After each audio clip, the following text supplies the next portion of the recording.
Good afternoon, and thank you for joining us. Today, we have a very special edition of our Way Forward workshop, Leader Lunch Breaks, and we'd like to welcome Dr. Scott Allen and Maria Soriano Young. Scott is a speaker, professor, author, and entrepreneur who gives people the tools and confidence they need to be stellar leaders. He holds the Reed Chair in Management at the Boler School of Business at Carroll University, where he teaches courses in leadership, management, executive communication, and the future of work. Lots to learn there. He's published more than 50 book chapters and peer-reviewed journal articles on leadership development, and he has written 4 books. He speaks, consults, coaches leaders, facilitates workshops, and leads retreats across the industries and across the globe. He's worked with large organizations, teams, as well as individuals to grow their leadership potential. At Carroll, he believes his students, and I have to say, and all of us, learn best by practicing leadership, not just talking about it. You might wonder what he does in his spare time to get a break from all of this. Well, he travels the country and visits national parks and major league ballparks. He collects meteorites. There's a story there. And he tries to keep up with online schooling for his 3 children. Maria Soriano Young, for almost 11 years, has served as director of the Writing Center and the coordinator of teaching for graduate assistants at Carroll University. In her capacity, she nurtures undergraduate and graduate students to become skilled writers and communicators. She's taught courses in first-year writing and business communication, composition, and is an accomplished editor. She too has published chapters primarily on writing. She is a music aficionado with taste ranging from the Cleveland Orchestra's classical performances to John Mayer. Scott and Maria recently co-authored a piece in Cranes just last week, reminding all of us that our presence is now our digital presence. They have joined forces to author the much-needed go-to manual for online presence and presentations, Captovation's Online Presentations by Design. So Scott, Maria, we're ready to be captivated. Marianne, we are going to do our best. We are going to do our best. Can you see our deck? I just want to confirm that that is the case. Everybody, good afternoon. Thanks to Marianne. Thanks to Rachel. We have so much respect for the work that CLC does. We appreciate their willingness to host us today. Today's a really, really fun conversation. And this is a conversation that I think really impacts each one of us on this Zoom. Like Marianne said, that digital presence, that digital space that we all find ourselves in. And Maria, she'll introduce herself in a moment, but we spent the summer really exploring this topic of presenting online. So I'm Scott Allen. Marianne told you a little bit about me. What she didn't say is that I have on my best pajama pants today. I pulled them out. I'm wearing them. And I have I think it's my 5th home haircut from my wife, Jessica. I think she's on the line. She will give you her phone number in the chat and let you know where you can go to get your own kind of styled cut to look good. So that's a little bit about me. Maria. Yes. Good afternoon, everyone. Thank you, Scott. Did not know about the home haircut phenomenon happening, but maybe I need Jess every once in a while too. Well, it's so nice to see all of you, and thank you as well to Rachel and Marianne for including us in this Cleveland Leadership Center series. This is my first introduction to the leadership series, so I'm very excited to have this opportunity to talk about my work. Marianne gave you an overview of the work that I do. I've been at Carroll for about 11 years, a couple more including graduate school. My work combines teaching and administration, so I do a lot of interaction with students and faculty members and board members and all different groups across the university, which is what I absolutely love about my work. Much of it is, of course, on Zoom at this time. So when we were putting this book together, I didn't really think I was going to have a lot to say, but as we started writing, I found that I really did have a lot to contribute. So yes, my role today in this presentation is kind of just the co-pilot. So I will be incorporating some helpful links and information in the chat box to accompany what Scott is talking about. Here and there, I'll interrupt him to incorporate some of my own recommendations and my experiences. I will monitor the chat as well. And I am most excited about learning from what you have to contribute. We'll have a little bit of time for breakout rooms as well, and hopefully establishing connections with all of you to hear what you have to say about the text that we put together, and hopefully how we may be able to help you in the future. So that's a little bit about me, and I believe that it's time for us to launch into our presentation. So Scott, take it away. Okay, so audience participation time, chat. We did some research on first impressions, which was really pretty interesting. How long do you think it takes a human being to make a first impression of another, to build it? How long do you think that takes? If you would, go ahead and put that into the chat. And Maria, maybe you can list out some of the answers that we get. I see 13 already. This is a On It group today of leaders. What do you think? What do you think?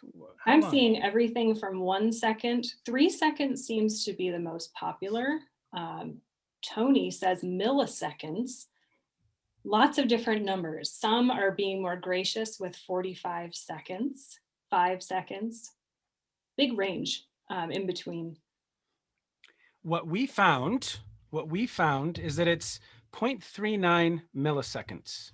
So within 0.39 milliseconds, you had kind of sized me up.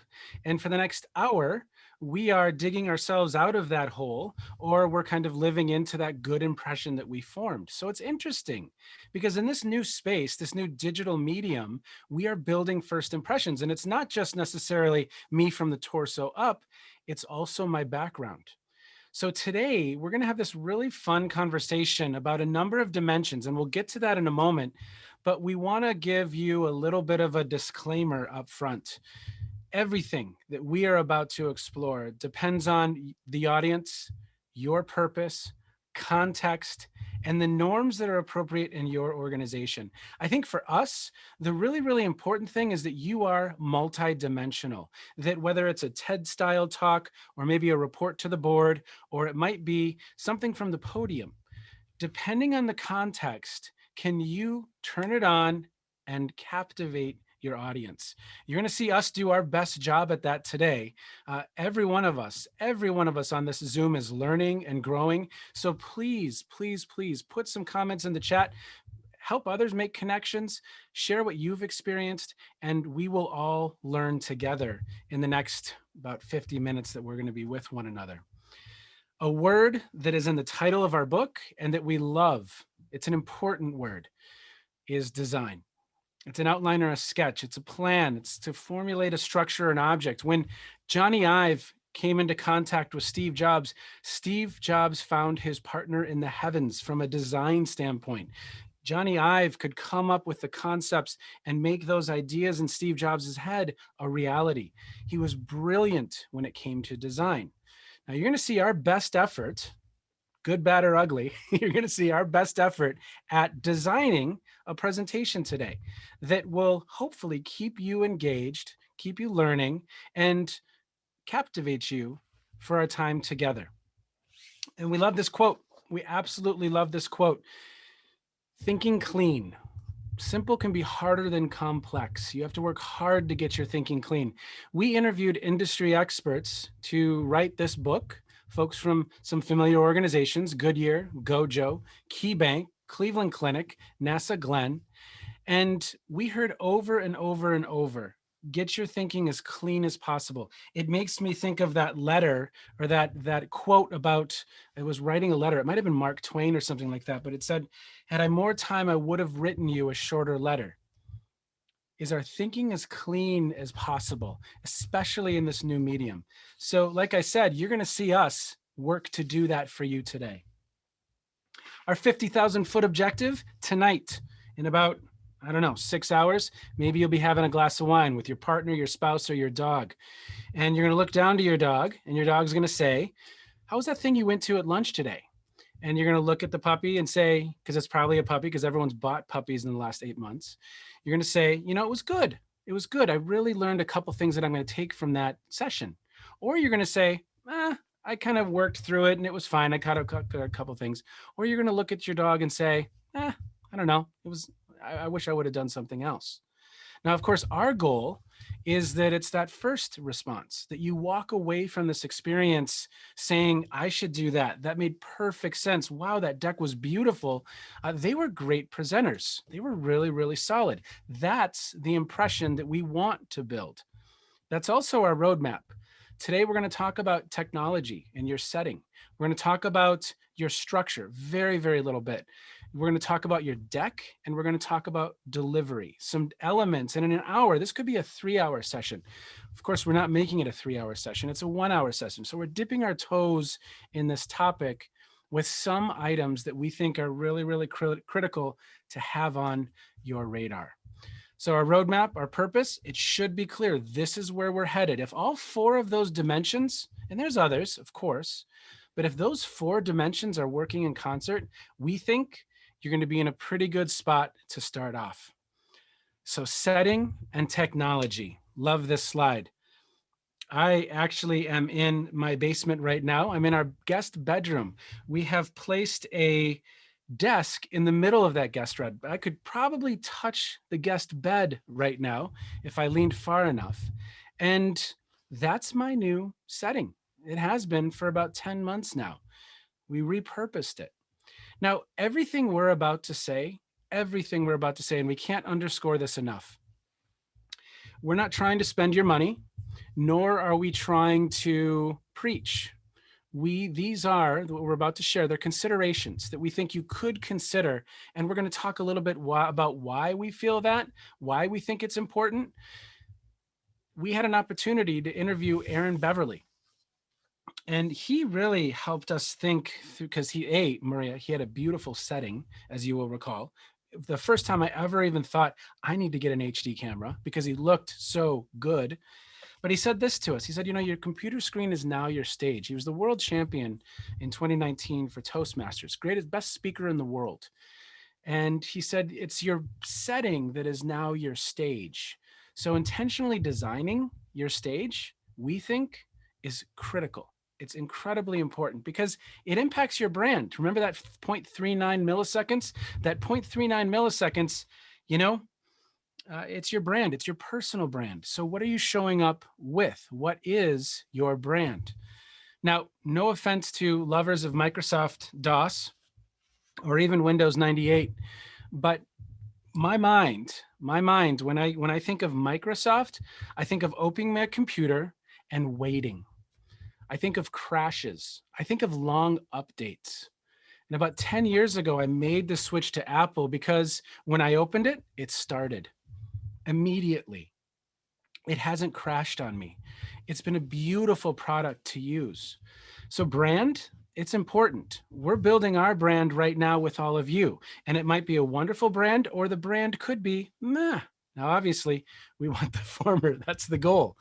But generally speaking, you're doing the same thing, especially when it comes to just your digital presence at work, but also when it comes to how you present.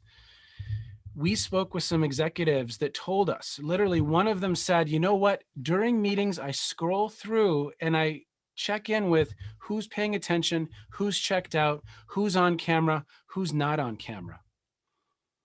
And that's impacting careers. That's forming real impressions. So we actually have a chapter in the book about participating. It was Maria's idea. She said, you know what, we need to do something about how we participate. So brand. What brand do you want to communicate? We're going to show you a quick video. As you watch this video, this is a legal setting, but what we would love for you to do is pay close attention to the brand of each of these individuals. Have they even thought of it? Do they have any sense? Now, this could be their setting, but it could also be the delivery. We're going to watch about half. We're going to watch about half of this video.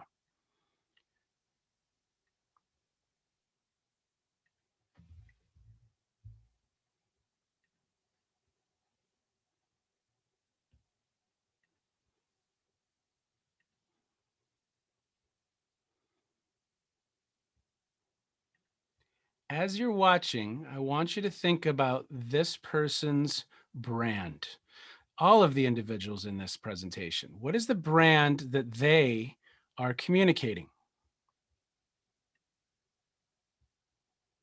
This is the case of the state against Jacob Blake. Appearances, please. Zeke Wiedenfeld appears for the state. Jacob Blake by Zoom and Attorney Patrick Cafferty here in the courtroom. All right, and the matter is here for pretrial today, and there also was a state's motion for admission of other acts which they claim are attributed to the defendant involving other acts of violent attacks on the complaining witness in the case on other occasions. What's the status of the case right now? Judge, at this point, the case is unresolved. From the defense perspective, we had received that motion yesterday, so I'm asking the court to allow me about a week to respond in writing. We have had some discussions about potential resolution, but we don't have a resolution to present to the court. I believe that Mr. Wiedenfeld and I wish to continue those discussions, and we have a joint request for the court to not hold a Ludwig hearing at this point and hold open the possibility of resolution until the 4th of November, which would be the Wednesday before the trial date. All right. Mr. Wiedenfeld, is that a correct statement of the situation? Yes. All right then. And I do want to apologize. We had technical issues here. Obviously, you're well aware of them. There was, whenever I attempted to connect the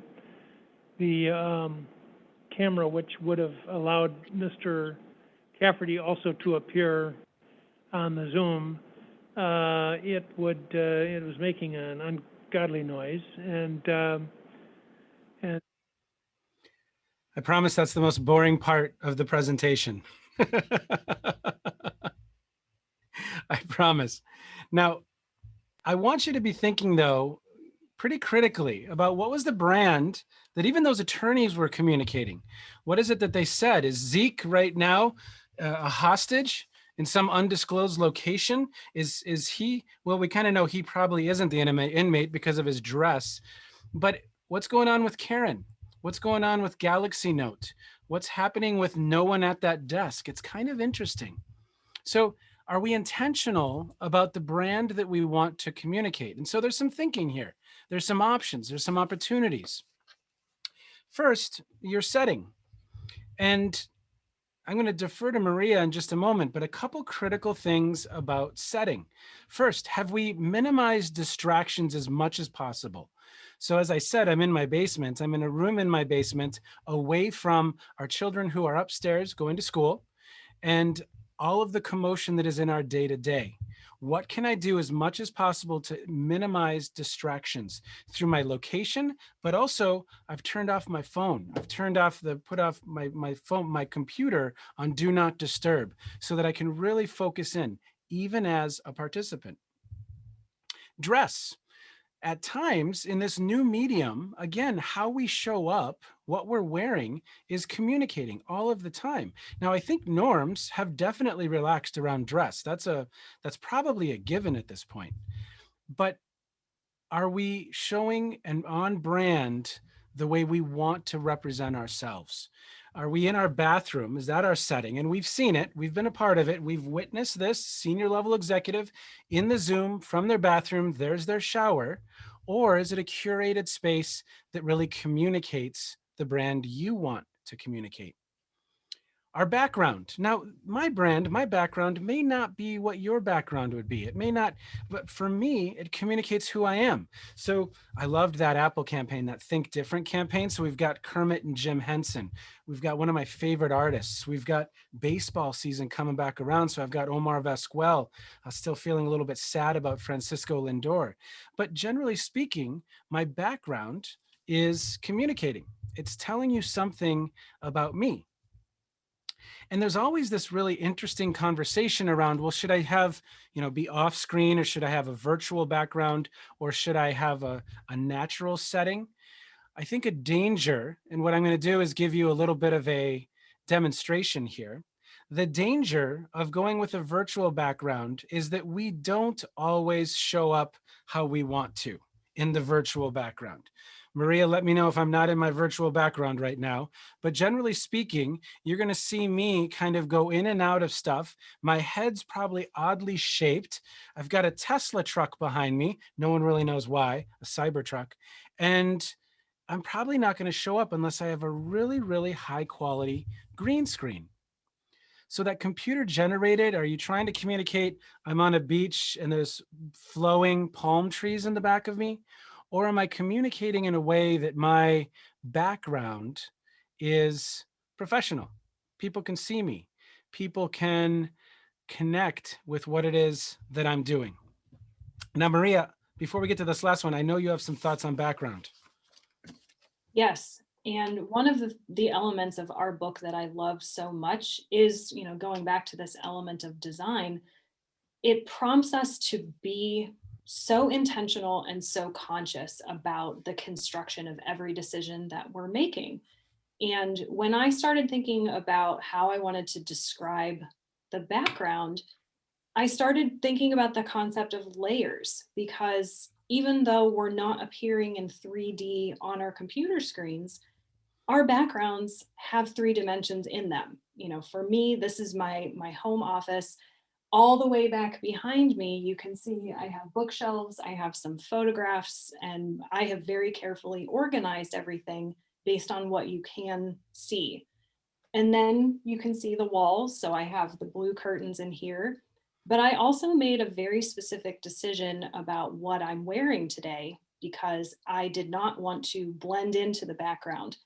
To give you an example of someone that I witnessed giving a presentation who did not think very carefully about the layers of the background, I sat in on a webinar over the summer where there was a person speaking as part of a panel, and she had these beautiful curtains on her wall, and she was kind of sitting with her back against the wall. The curtains were red and had kind of a wavy geometric pattern on them. Very nice, very nice background, but loud. And she was also wearing a red sweater that had a red pattern on it. And the reds did not match, nor did the patterns. So it was very distracting for me as a viewer because there were so many colors and so many patterns happening at the same time that it was just very visually distracting. And it caused me to kind of lose my focus a little bit because she maybe, and maybe that's the only space that she had in her house. But if you're going to have something that is loud and kind of a pattern in your background, you want to offset that perhaps by wearing a neutral color, something that helps you stand out so that people are not looking at everything around you. And I think the final point that I would want to say about this is people are going to be looking at everything that is around you. I remind my students of this all of the time, including my student workers who work for me in the Writing Center. When they're meeting with students who they've perhaps never met before, I always remind them, you need to be careful about, what posters might be on your wall, what beverage bottles might be appearing in your background, because students are not, and participants are not always just going to look at you and form that first impression just of you.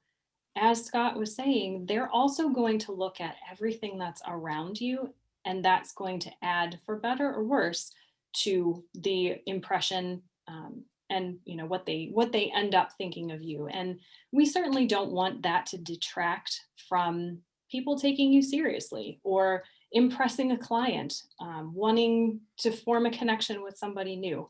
So these elements, we want you to think about that as you are designing your setting, whether you choose to go out and spend money to add something to construct to your setting, or you simply just do a little bit of rearranging, or you just reach into your wardrobe for the right thing to wear that day. Scott? Yes, yes. So another consideration along with just even what's physically in your background is your desk. Is it a stand-up desk? Is it a desk that can adjust? Costco is a $99 desk. We're going to post in the chat right now some options that you have from a tech and a setting standpoint. I bought these 2 shelves for $200 and at Target, and they were delivered and put them together. And then that kind of created this frame of what we have going on. So along with setting, it's critical that we focus on our technology. You have colleagues who for 10 months, you've listened to them say, my laptop is horrible, my connection is horrible, my sound is horrible, and they haven't done anything to fix it. Again, if you want your brand to be one that is seamless, connected, clear, crisp, heard, there's some opportunities. Go to speedtest.net to check out your internet speed. Connect your computer directly to your router. And in my house right now, we have a 200-foot cable, Ethernet cable. It's like $30 on Amazon, directly going from our router to my laptop right now, because I can't afford to have this shut down in this very, very important presentation. Presentation security, another layer. Zoom bombing, we've heard of all of these challenges, but it's another consideration that is very, very important. And then of course you have dimensions like multiple screens. Multiple screens can be great, and from a work standpoint, it's wonderful. But we have all been on presentations for the last 6 or 7 months where someone is doing this literally for the whole presentation. They're talking off to the side. For them, they're looking at their screen, but really, because their camera's over here, you have to look at the side of their head literally for 45 minutes. And this is what shows up. So are your multiple screens producing an image of a straight on eye level, kind of almost like a newscaster? Is that camera positioned correctly? Headsets. Wow. So we can go air traffic controller or like disc jockey. We can do that. I don't like these because I can't even hear myself speak right now. They're great for listening to some Pink Floyd or something, but you know, from a presentation standpoint, it doesn't do anything for me. We also have these little buggers. They're great, but they're not great, because what happens is this microphone rubs up against your collar for the whole presentation. You're not going to be able to stop seeing this now with coworkers who every time they talk, there's a little screeching noise because it's rubbing up against them. And then of course, you've got something like AirPods. AirPods for me are a great solution because they're wireless, they're in my ears, and I can be heard. And of course, you have a microphone, and that's an option. I have a microphone right here. It's up above, so hopefully you cannot see it, but you can hear me. We did some research, and when we asked really what's most important to you as an executive, what do people need to have on their radar? Internet connectivity, lighting, and a wonderful, wonderful sound was most important. Which reminds me, I think I missed lighting on the last slide. So important topic. I could do this right now, and you see kind of half my face. I'm poorly lit. I could also just give you the overhead ceiling lights. I want you to see what that looks like. So I'm going to turn off my other. This is what this looks like. If I just went with I'm in a room, in my house, in my basement, and now I'm presenting, this is kind of what shows up from a lighting standpoint. Some of you are using natural lighting, which becomes problematic at night. Some of you have even invested in some of these things like lume cubes or rings. Maybe those are good interventions. Maybe they're helping you out. But a major consideration, we have to be able to see you as the presenter.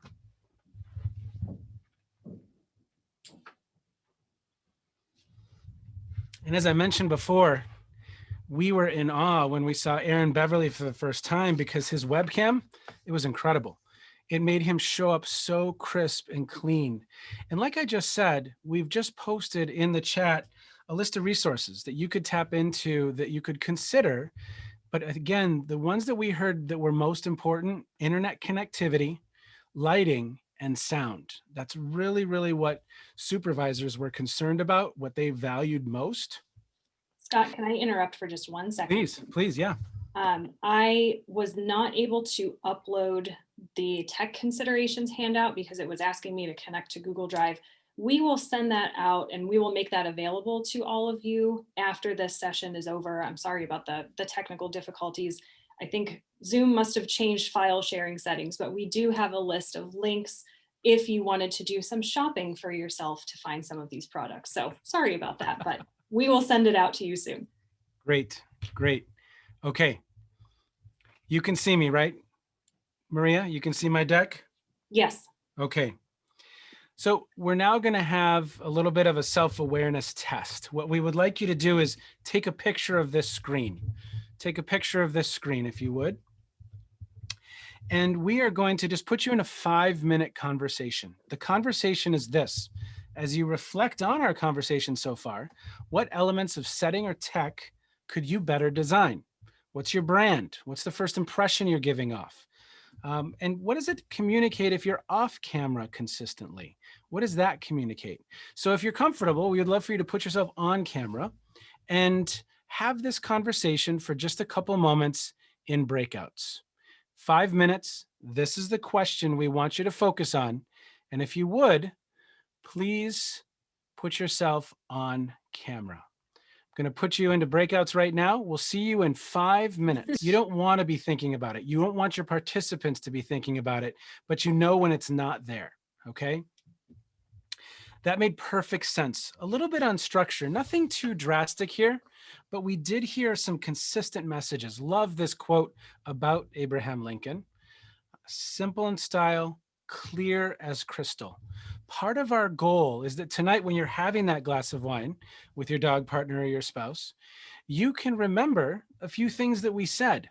They're top of mind. You can recall them. We didn't throw so much at you that it's oftentimes when we get on these presentations, there's so much, there's nothing. So much, there's nothing. So is our thinking clean? And are we really propping up a presentation that our listeners, our participants, can remember what that core message was? We heard something really fun from Ed Markey at Goodyear. He's their VP of Corporate Communications. He said, is there a purpose? Is it clear? Is there a roadmap? Do you know where this whole thing's headed? What should we expect? For us, as we did this work, we came back to this very, very simple structure. And there's a woman named Barbara Minto. She did some work with, it's called the Minto method. She did some work with McKinsey as well. And she did some wonderful work about how to make your argument clean and crisp, how to make your presentation structure beautiful so that the message lives. Oftentimes we can look at someone's structure and it's almost like it's an overgrown shrubbery. There's something beautiful there, but the message isn't going to live. There was some research that was shown a couple of years ago. It was an after-action review on why the message kind of hadn't gotten through to some senior level executives at GM. You know, they'd had some issues with their ignition, their starters, and people had died. Well, upon kind of the postmortem, the senior level executives had been given the information in these long PowerPoints that had so much in there that the VPs were kind of checked out, not hearing it. But the message, no one ever created a deck or a slide that just said, people are dying, 6 in Q1 alone. So the message was buried. It was lost. So is your structure crisp and clean? And is what you're propping up going to live in the minds of listeners? Now, we've all been in presentations where literally we walk out a half hour later, no one can remember even 2 or 3 things because there was so much, there was nothing. And we really believe this quote. We believe this quote strongly. 90% of the success of whether or not this presentation was going to be successful, it occurred before we even stepped on the virtual stage today. It's that design. Are we designing for our tech? Are we designing for our setting? Is our structure crisp and clean and logical? And will that message live? Now, I mentioned that we don't have a lot of time. So that's that segment. Thinking clean. Always think of Steve Jobs as soon as you are beginning to design the presentation. Scott, can I add something real quick about the Summers White quote? Yeah, please. When I think about that 90% of the time, the 90% of the time that went into our work on this presentation was probably 60% emails back and forth. And I don't know, I would say maybe 10, 15% going over and over the PowerPoint itself. What I would encourage all of you to keep in mind is that this 90% of the time is not going to be spent in one evening, in one day, getting everything together. Like, I mean, you know, my roots in writing studies, this is exactly where this comes from, but you're not going to be able to just do all of the 90% of the preparation one time and have everything go perfectly. It's, you know, 90% of the time, and then like 70% of that 90% doing something and going over and over it again. So there's a lot of recursive preparation, I think, that goes into that preparation. You have to keep that in mind when you're designing. Yep, exactly. And I do some coaching with the cardiac and thoracic surgeons at the Cleveland Clinic. I can look at their deck. I can say, how long do you have? And I can tell you whether or not it's going to be a train wreck. I just can. I mean, it's there. It's like a complete blood count in reverse. I can look at it and I can say, I'm going to be really interested in watching this play out, because what you're putting into motion is incredibly difficult. Which brings us to this next topic, which is a fun topic. Your deck, your slide design. Are people walking away, and is their image of you and the slides that you unleashed on them, right? Haven't you ever kind of gotten mad at someone when you know you're in an hour-long session, they open up the second slide, and you know it's going to be a PowerPoint death march. You are in, and you're locked, and you can't do anything about it. And what's being unleashed on you looks something like this, or something like not this, because this is a quote I love. Drop the bullet points. Have you ever wondered why they're called bullet points? What do bullets do? Bullets kill, and they'll kill your presentation. What you see is this. If we wanted to teach you about the intricacies of beautiful slide design, we could have done this to you today. In fact, we could have had probably 60 slides that looked like this. We got a little cursory image in the bottom right-hand corner for you, a little F for font. But then the presentation largely looks like this. So having slides with large amounts of text is one of the main signals that a visual aid is not really helping the presentation. And the number of images, or TNI, is the second most important feature. And the impact of this feature is positive, meaning that a large number of images is correlated with, and all of a sudden you have just, the man upstairs, the woman upstairs, the person upstairs has just shut down. Send me the text, I'll read it, and I'll learn that way. So what do? This is oftentimes what I'll see when working with clients. We come across a lot of this, Maria. What do? Well, we could do this. We could clean up the shrubbery, so to speak. That makes me think of Monty Python. This is better. I can get through this slide a little bit better. You know, too much text limits impact. Large numbers of images is correlated, according to the research, with better slides. Large number of tables, it's bad. Large font, it's better. I could even probably eliminate some more text. I can get through this one even easier. Excessive text limits impact, and going down the line. But if I want to create a beautiful slide, and I really want to have a hope of you remembering this tonight when you're having that glass of wine, tomorrow when you're designing your own deck, boom. Excessive text and tables, they limit impact. According to the research, images and large font correlates with better slides. So according to the data, if you want to design slides where people will remember what it is you're doing, what your message is, are you designing slides in a way that not only are beautiful, because there's research that suggests when there's an image, the recall is better. Many of you on the Zoom may not remember our names in 3 months, but we could ask you, who was the CEO we showed you on that thing you attended 3 months ago? Many of you would remember Steve Jobs, but you wouldn't remember us. So great slides They help your message live. They're like a billboard. They have a quick message. If there's more, when I put this in front of you, what happens is this. I put that up, your eyes go down, you start kind of reading, I start talking, and I am now in direct competition with my slide. My slide is competing with me. And if I put 30 of these in front of you, which is what happens every day, it's happening to millions of people right now in corporate America. This is what they're seeing. We would argue that sometimes an option is to kill the text, let your message live. And of course, we can't always get away from this. Sometimes in presentations, we need this. Then we would say, how do you minimize the text? And how do you really highlight the core message that you need people to know? 6 people have died in Q1 alone. That's what we need people to remember. That's what we need people to know. They could have put the tables, the graphs, all that stuff behind the formal deck and had that there when people had questions. But if we really need people to remember that people have died, that's what we put up in front of our listeners. Dr. Gillenov said it well. Make the visuals more compelling and include smaller number. It really has to be narrowed down. You're going to get that theme, that thinking clean theme throughout this presentation. And I think too, one key element to remember that even I have to remind myself of, and it goes back to what Scott was saying a little bit, your visual aids are exactly that. They are aids. They are accompaniments to your presentation.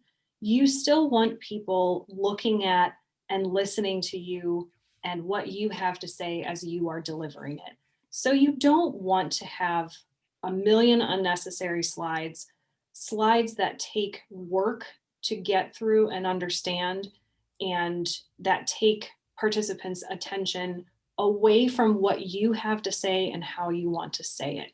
So, I mean, that's one of the reasons this simple design process of narrowing down and choosing the elements of your slides very carefully is so important.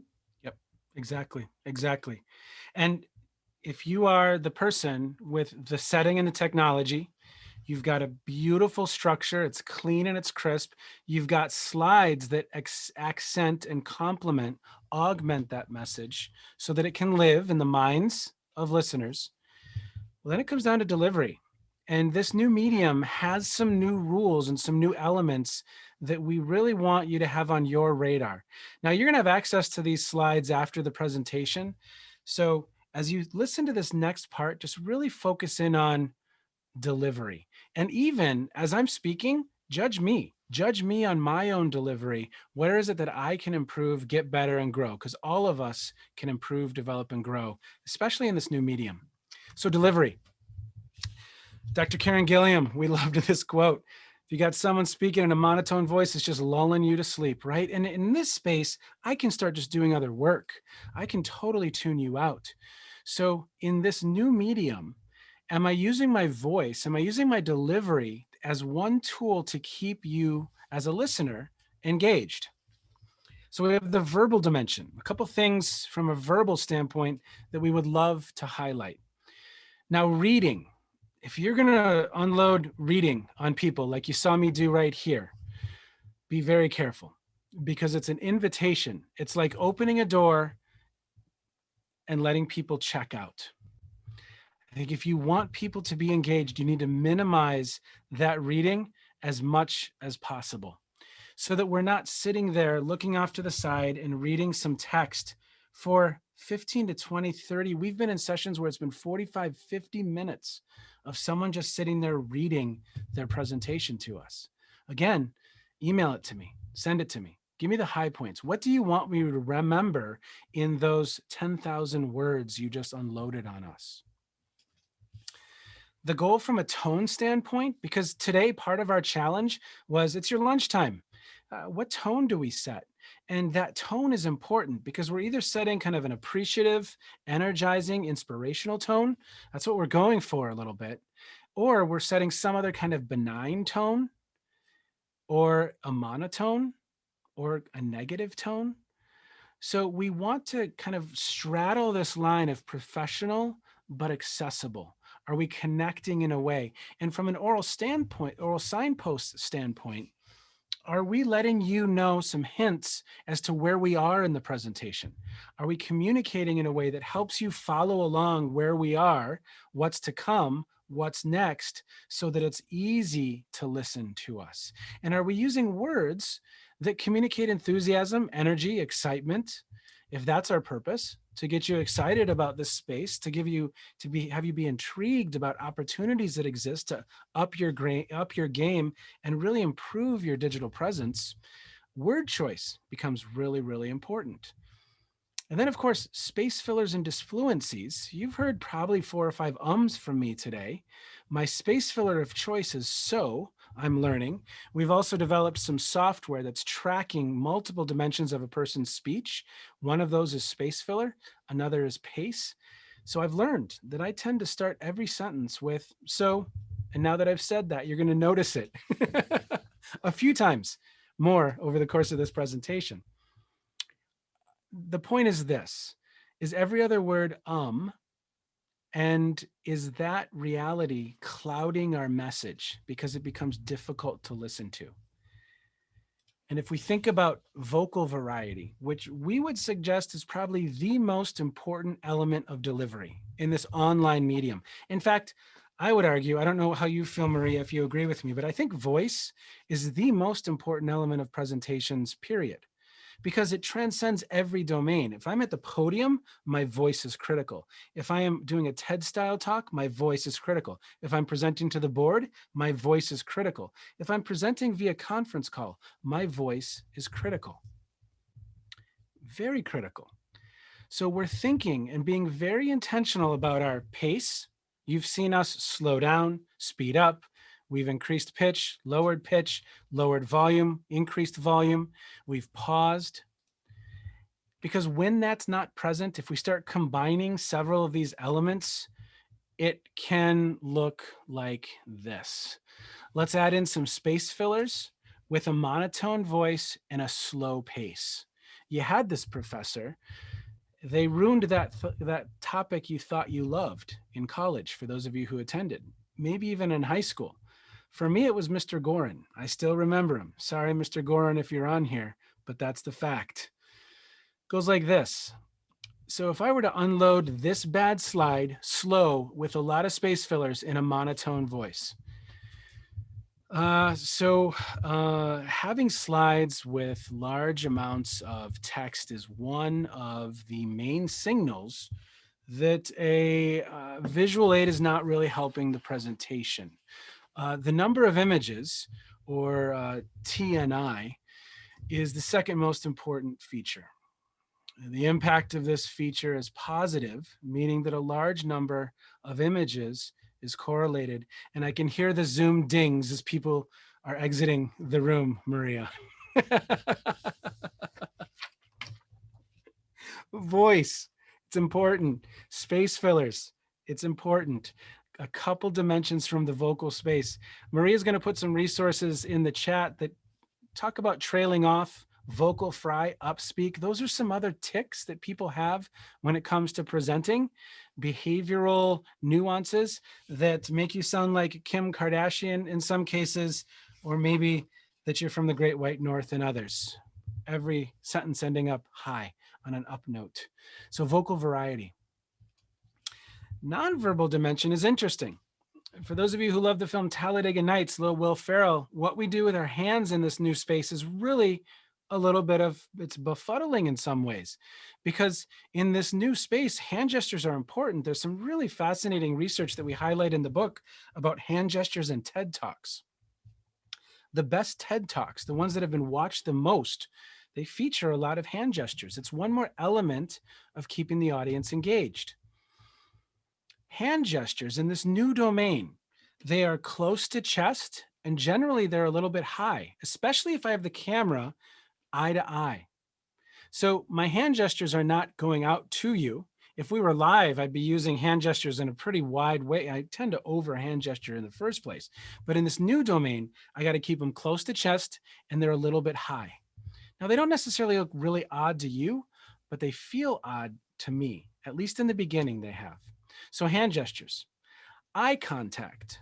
Eye contact is no longer scanning the room and looking directly in the eyes of participants.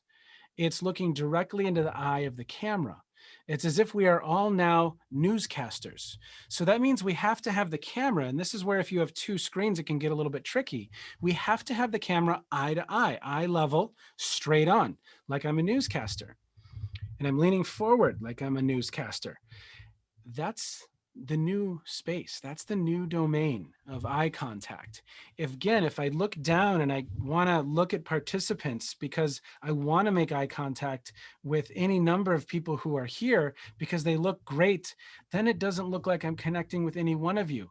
Now, slow down my pace, add space fillers, have me read and have it be a horribly difficult slide. And it's a recipe for people to check out. It's an invitation. It's a wide open door at this point. Facial expressions, because we're online, they become that much more important. Larry Morrow, my friend and mentor, calls it smiling with your eyes. I'm making my eyes a little bit bigger and showing wonder and enthusiasm. But we see often people do this. It's great to be with you today. I'm excited, and it's just an honor to have this opportunity to be with you. So thank you. Thank you, Marianne, for this this incredible opportunity. It's going to be a lot of fun. We're going to have a good time, and we're going to do some exciting learning in the process. Congruence. If we are excited, if we're saying we're excited, then we're smiling, our eyes are getting bigger, and our facial expressions match what's coming out of our mouth, because it's that much more closer to each one of you right now. Even though I'm miles, hundreds of miles, thousands of miles away, we're actually very close in some ways. And then finally, nonverbals to avoid. We're in the home stretch here, you all. Touching face, biting nails. Had a student the other night biting nails. Literally the whole class. It was really hard to watch. It was very difficult. Sometimes we're playing with face, sometimes touching face, sometimes rocking, swiveling, any number of, and the ceiling fan with the light. And sometimes it's kind of nonverbals to avoid, just kind of this, hunching over, looking to the side. Do your nonverbals communicate engagement? And if they do, you're going to be in a better place. We're at our time. I should do that. Setting and technology. That made perfect sense. Presentation structure. Wow, that's beautiful. Said no one ever about a slide deck until now. And she's awesome. We need to have her present too. Fill in the blanks. Those are the stories we hope for you. We appreciate your time today. Here is Summers White again, because we believe it. And Marianne, we will turn it over to you. If you'd like to keep the learning going, these are some places to follow us, because we're going to be posting a lot about this topic in the coming year at Captovation.ai or Captovation AI, and then the website Captovation.ai. Marianne, Maria, we good? Yes, I just posted our email addresses that are associated with Captovation in the chat for you. Scott's is scott@captovation.ai. Mine is maria@captovation.ai. We welcome your emails. We welcome your feedback. We continue to welcome your questions. I tried to address as many of the questions that came up in the chat as possible. And we are so grateful for your participation today. We're grateful that you spent your lunch hour with us, and we hope to keep the conversation and the learning going. So from my perspective, thank you all so much.